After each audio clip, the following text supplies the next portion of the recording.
देखिए सत्ता का संग्राम सिर्फ अमर उजाला.com पर। नमस्कार, मैं हूं उत्कर्ष चतुर्वेदी। आप देख रहे हैं अमर उजाला। मध्य प्रदेश में सत्ता का संग्राम छिड़ा है। अलग अलग विधानसभाओं में, अलग अलग जिलों में, अलग अलग शहरों, कस्बों, हर जगह हम जाने की कोशिश कर रहे हैं। हर एक विधानसभा में जाकर लोगों की राय और उससे ज्यादा होने वाले जनप्रतिनिधियों या वर्तमान उम्मीदवारों से बातचीत को भी हम आपको दिखा रहे हैं, बता रहे हैं, ताकि हर वाजिब सवाल को पूछा जा सके। इस वक्त मैं हूं सागर जिले की रहली विधानसभा क्षेत्र में। कांग्रेस पार्टी के उम्मीदवार हैं ज्योति पटेल। आपके पोस्टरों में इंजीनियर ज्योति पटेल लिखा है और कई लोगों ने कहा कि महिला उम्मीदवार हो और पढ़ी लिखी उम्मीदवार हो, इसका अलग फर्क पड़ता है। लेकिन जो पहला सवाल पूछना चाहूंगा, मुकाबला बहुत कड़ा है। और कड़ा मैं इसलिए कह रहा हूं क्योंकि आपके विपक्ष में गोपाल भार्गव हैं, 8 बार चुनाव लड़ चुके हैं, मंत्री रहे हैं और उनके ढेर सारे विकास के दावे हैं। तो आपका चुनाव किन मुद्दों पर जमीन पर हो रहा है? देखिए, सबसे पहले तो अमर उजाला न्यूज चैनल का बहुत बहुत धन्यवाद करना चाहूंगी कि आपके माध्यम से मेरी बात जनता तक पहुंचे। देखिए, आज यदि हम रहली विधानसभा क्षेत्र की बात करें तो निश्चित रूप से यदि आप विधानसभा क्षेत्र के अंदर गए होंगे तो लोगों ने कहा होगा कि हाँ, आपको दिखी होंगी, कई रोडें बनी हुई दिखी होंगी। परंतु आज यदि हम वास्तविकता में जाएं, यदि हम ग्रामीण क्षेत्र के लोगों से बात करें, उनके अंदर यदि हम झांक के देखें तो आज पूरे विधानसभा क्षेत्र के अंदर रोजगार का बहुत बड़ा अभाव है। आज इस विधानसभा में 40 से 50 हजार लोग, उसमें युवा भी हैं, महिलाएं भी हैं, बहुत सारे लोग हैं, यहाँ से पलायन कर चुके हैं रोजगार के अभाव में। तो सबसे बड़ी चीज मैं मानती हूँ कि यदि विकास होता है तो वो व्यक्तिगत होता है, और केवल रोडें बनाने से, और रोडें ऐसी नहीं बन रही हैं, रोडों पर रोड है, रोडों पर रोड है, एक एक रोड कई मदों से निकाली जाती है। और हम लोग ऐसे हवाई बात नहीं कर रहे, सब चीजों के सबूत है हमारे पास। तो इस तरीके से इस रहली क्षेत्र में चल रहा है। तो मैं समझती हूँ कि कड़ा मुकाबला निश्चित रूप से है, इस बात को मैं स्वीकार करती हूँ। इसलिए क्योंकि 40 साल से व्यक्ति, उस जो सामने वाला व्यक्ति भाजपा के जो प्रत्याशी है, उन्होंने निश्चित रूप से जड़ें जमा ली हैं और हर गांव में उनने अपने 3-4 लोगों का विकास किया है, उनने अपने गुर्गों का विकास किया है, और उन गुर्गों के माध्यम से वो अपना वोट बैंक बनाने में कामयाब रहते हैं और इस तरीके से वो पूरा चुनावी मैनेजमेंट करते हैं और जीत जाते हैं। एक चीज जो आपने कहा कि आपको पता है, इस बात का आभास है कि 40 साल से कोई व्यक्ति वहां पर है और वो कद्दावर हैं, मजबूत हैं, तो फिर ऐसे में व्यक्तिगत संबंध से लेकर जो आपने कहा कि हर एक क्षेत्र में, आपने हालांकि कहा कि वो कुछ ही लोग हैं जिनका विकास हो रहा है, ऐसा तो नहीं है कि पार्टी ने कहीं डमी कैंडिडेट के तौर पर, हल्के कैंडिडेट के तौर पर टिकट किसी को देना था इसलिए आपको दे दिया, या आपको लगता है कि नहीं, ये लड़ाई आपको लड़नी ही थी? देखिए, निश्चित रूप से मेरी उम्र कम है, 30 साल की ही हूं मैं अभी। मेरे पिताजी पूर्व मंडी अध्यक्ष रहे हैं, 30 साल से उनका लगातार संघर्ष रहा। मेरा पूरा परिवार संघर्ष कर रहा है। मेरी माँ भी राजनीतिक केसों में जेल तक गई हैं। फिर उसके बाद ये दूसरी पीढ़ी है मेरी। दूसरी पीढ़ी में जब मैं 21 साल की थी, पहला जिला पंचायत सदस्य का चुनाव जीती, उस समय पर मेरे पिताजी थे। और दूसरा जब चुनाव जीती, उसके पहले कोरोना का काल आया और उस समय पर मेरे पूरे क्षेत्र की जनता जनार्दन ने मुझे जिताया, पापा जी का आशीर्वाद रहा। और अब तीसरा जो टिकट मिला है, निश्चित रूप से उम्र कम है, और यदि कोई ये समझे कि मैं मतलब ऐसे ही कांग्रेस पार्टी ने टिकट दे दिया डमी कैंडिडेट के रूप में, तो निश्चित रूप से गोपाल भार्गव जी के लोग और ये ऐसी बातें कर रहे हैं। परंतु जब रावण की भी हम बात करें, यदि रामायण काल में रावण भी कहते थे कि ये बच्चे मुझे क्या हरा पाएंगे, आप सबने सुना होगा, ये बालक मुझे क्या हरा पाएंगे, और उसके बाद क्या हुआ आप सबने देखा। तो अच्छी बात है कि वो मुझे हल्के में यदि लें तो अच्छी बात है, और परिणाम तो 3 तारीख को आप सबके सामने आ जाएगा। एक सवाल, पढ़ाई लिखाई में कैसी थी आप, और वो मैं क्यों पूछना चाहता हूँ, फिर अगर आप बता दें तो फिर मैं बताऊंगा। जी, देखिए, पढ़ाई लिखाई में मैं हमेशा सेकंड टॉपर रही हूँ या टॉपर रही हूँ, और 80 की डिग्री मेरी इंजीनियरिंग की भी है, और एमटेक भी मैंने किया हुआ है, तो एमटेक की मेरी 74% की डिग्री है। मैं सवाल पता है क्यों पूछा? आपके इंतजार से पहले, आपके इंटरव्यू से पहले थोड़ा सा जहां हम ये बातचीत कर रहे हैं इसको देख रहा था। दीवार पर रहली विधानसभा का एक नक्शा लगा है, जैसे कोई स्टूडेंट होता है ना, पूरे नोट्स बनाकर रखता है। मुझे बताया गया 5 सालों का रिकॉर्ड है आपके पास, ढेर सारी फाइल, हर गांव, हर इलाके की। उन फाइलों में क्या है, ये क्या तैयारी है? मतलब मैंने बहुत कम ऐसे उम्मीदवार देखे हैं, दीवार पर मुझे सामने ही दिखाई दे रहा है कि वो पूरा नक्शा है, एक एक गांव का नाम लिखा है, जो नोट्स बनाए जाते हैं जैसे इम्तिहान के, और फिर ढेर सारे आपके पास वो नोट्स बगल के कमरे में मौजूद हैं। ये क्या चीज है? क्योंकि ये हर उम्मीदवार में नहीं दिखता। देखिए, आपने जैसे पहले कहा कि मुकाबला किससे है, तो मुकाबला एक बहुत बड़े सिस्टम से है।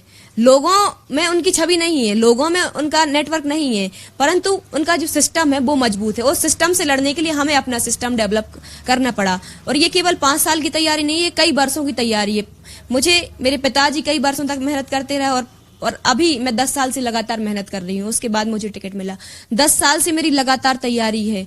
हर एक बूथ पर 10-10 लोग तैयार करना, हर एक बूथ का चुनावी गणित समझना, हर एक बूथ की किस तरीके से हम वोट ले सकते हैं, ये सारी रणनीति तो तैयार करके रखनी पड़ेगी जब हमें इतने बड़े सिस्टम से मुकाबला करना पड़ रहा है। मतलब कई बार होता है कि नेता अपनी रणनीति नहीं बताना चाहते, उन फाइलों में क्या है अगर ये आप बताना चाहें, जो बगल के कमरे में है ढेर सारी, और वो बड़े अलग तरीके से करीने से, जैसे किसी लाइब्रेरी में सजी होती हैं, लाइब्रेरी में रखी होती हैं, सिस्टमेटिक ढंग से, जिसको हम कहते हैं, ये है क्या?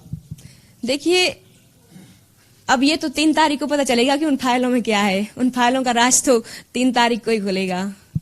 एक चीज और, क्योंकि पढ़े लिखे उम्मीदवार होना, और सबने महिलाओं की बात की, हर पार्टी ने, लेकिन जो हम देख रहे थे वो 33% नहीं दिखाई देता। हमारी पूरी बातचीत में बहुत कम हमने देखा कि, लेकिन उसमें से सागर इकलौता ऐसा जिला है जहां पर दिखाई देता है कि हाँ, महिला उम्मीदवारों की संख्या ज्यादा है। क्या आपको लगता है ये फैक्टर काम करेगा आपकी विधानसभा में? आप वहां कनेक्ट बना पाएंगी, या फिर आपको लगता है कि नहीं, ये लड़ाई बराबरी की और हर वर्ग के बीच में वही पैठ है? नहीं, बिल्कुल, ये बिल्कुल बात सही है कि कांग्रेस पार्टी ने सागर जिले में 50% महिला आरक्षण के जैसा टिकट दिया है, मतलब 4 महिलाओं को टिकट दिया है, और इससे बहुत बड़ा फायदा मिलने वाला है। केवल 4 महिला नहीं, बल्कि 8 विधानसभाओं में। अभी प्रियंका गांधी जी भी आई थी, उनकी मंच पर भी मुझे बुलाया गया था, स्पेशली बुलाया गया था। देखिए, जब हम जा रहे हैं महिलाओं के बीच में, तो महिलाएं जब हमसे डायरेक्ट कनेक्ट करती हैं तो उनको भी लगता है कि यदि ये विधायक बनेगी, ये लड़की विधायक बनेगी, तो हम इनको डायरेक्ट अपनी समस्याएं बता पाएंगे। अपनी जो उनकी पर्सनल कुछ समस्याएं होती हैं, वो लोगों को, या पुरुष जो चेहरा होता है, उनको नहीं बता पाती, उनके सामने इनफैक्ट जा भी नहीं पाती हैं। मुझे नहीं लगता कि गोपाल भार्गव जी के सामने कोई महिला बैठ करके बात कर सकती है। तो जो मेरे विधानसभा क्षेत्र की महिला है, मुझसे डायरेक्ट कनेक्टेड एक तो बहुत पहले से रही है। मैंने भी शराबबंदी अभियान महिलाओं के बीच में जाकर के कई ऐसे अभियान चलाए, तो मुझसे डायरेक्ट कनेक्ट रही है। तो इसका फायदा जरूर मिल रहा है विधानसभा क्षेत्र के अंदर। जो आपने बताया मंच की बात, मैं बहुत समय नहीं लूंगा, प्रियंका गांधी जी से कोई बातचीत हुई? देखिए, प्रियंका गांधी जी ने कहा कि तुम बहुत बहादुर, इतनी कम उम्र में यदि तुम्हें टिकट मिली है तो तुम्हें जीत के आना है, और उन्होंने कहा यदि तुम जीत के आओगी, मैं तुम्हारी रेहली विधानसभा क्षेत्र में जरूर आऊंगी। मतलब आप उनको बुलाने के लिए जीतना चाहेंगी? बिल्कुल, बिल्कुल। एक्चुअली प्रियंका गांधी एक ऐसा अट्रैक्टिव फेस है, ऐसा आकर्षण है उनके अंदर कि वाकई में उनसे सब लोग मिलना चाहते हैं, और मेरी विधानसभा क्षेत्र की जनता जनार्दन चाह रही है कि वो यहाँ पर आए, परंतु मैं पहले नहीं, उनको बाद में बुलाना चाहती हूँ जीत के। आखिरी सवाल जो मैं करना चाहूंगा वो ये कि कौन सी ऐसी चीज है, कौन सा ऐसा दावा है जो आप कर रही हैं, जो आपको लगता है कि आपकी उस बात के कारण लोग आपको वोट करेंगे, या आपके विरोधी खेमे की, और आप दोनों का जवाब दे सकती हैं, उनकी ऐसी कौन सी प्रमुख कमियां, प्रमुख दिक्कतें, या प्रमुख ऐसी चीज रही जिसके कारण उनको नहीं लोग आपको चुनेंगे? देखिए, सबसे बड़ा तो रोजगार की बात करी, मैं वो बाद में बात करूंगी। इस विधानसभा क्षेत्र के अंदर डर दहशत की राजनीति है। इस विधानसभा क्षेत्र के अंदर यदि आप लोगों से बात करेंगे तो आपको पूरी 2,41,000 जो मतदाता हैं, उनमें से 20 मतदाता भी नहीं मिलेंगे जो खुल करके विरोध कर पाए, और जबकि कांग्रेस पार्टी को 60-70 हजार वोटें मिलती हैं। तो क्या कारण है? इसका कारण यही है कि लोग खुलकर बात नहीं कर पा रहे, लोग खुलकर बोल नहीं पा रहे। जो उनकी हाँ में हानि मिला था, उन पर केस दर्ज किया जाता है। मुझ पर 14-15 प्रकरण दर्ज है, हर कांग्रेसी पर 14 प्रकरण दर्ज है। जो भी उनके विरोध में बोलता है उस पर तुरंत प्रकरण दर्ज होता है। तो इस तरीके का जो डर दहशत का माहौल पूरे विधानसभा क्षेत्र के अंदर है, सबसे पहले तो ये जो गुलामी है उसको आजाद कराने के लिए मैं ये लड़ाई लड़ रही हूँ, सबसे बड़ी चीज है। दूसरी चीज, आज इस क्षेत्र के अंदर रोजगार के साधन नहीं। यदि मंत्री जी चाहते तो हर एक घर के अंदर एक रोजगार दे सकते थे, परंतु वो ये नहीं चाहते कि व्यक्तिगत किसी का विकास हो। यदि हर एक परिवार के पास रोजगार हो जाएगा तो फिर हमारे दरवाजे पर, वो कहते हैं कि यदि हमें अपने जूतों पर पॉलिश करवाने की जरूरत नहीं पड़ती है, क्योंकि लोग आते हैं, माथा रगड़ते हैं, हमारे जूतों पर पॉलिश हो जाता है, तो उनके फिर जूतों पर माथा रगड़ने कौन जाएगा? तो ये उनकी सबसे बड़ी सोच है। उमा भारती जी के मंच पर भी उन्होंने ये कहा था कि हम घर घर को 23 के पहले रोजगार देंगे, और यदि नहीं दे पाए तो हम मुंह नहीं दिखाएंगे। तो अब वो क्यों चुनाव मैदान में खड़े हैं? चलिए, बहुत बहुत शुभकामनाएं और बहुत बहुत शुक्रिया कि आपने अपना वक्त दिया। ज्योति पटेल चुनावी मैदान में हैं, और एक ऐसी विधानसभा से जहां पर, जिसे अक्सर तमाम पॉलिटिकल पंडित और भारतीय जनता पार्टी के कई नेता कहते हैं कि ये तो भाजपा का गढ़ है, और वो कह रही हैं कि उम्र से या उस छोटे होने को कोई आधार ना माना जाए, और रामायण के एक प्रसंग का बखूबी आपने जिक्र किया है। जनता क्या फैसला करती है, 3 तारीख को ये परिणाम आएगा और वो परिणाम हम कोशिश करेंगे सबसे पहले आपको बताएं। आपका वक्त देने के लिए एक बार फिर बहुत बहुत शुक्रिया। Thank you so much. Amar Ujala अब आपके टीवी पर भी। अपने स्मार्ट टीवी पर YouTube पर सर्च करें अमर उजाला, चैनल सब्सक्राइब करें और देखें ताजा खबरें, वो भी HD क्वालिटी में। और हाँ, बेल आइकन दबाना ना भूलें ताकि हर खबर हो आपके घर। अमर उजाला, निष्पक्ष, निर्भीक, निरंतर।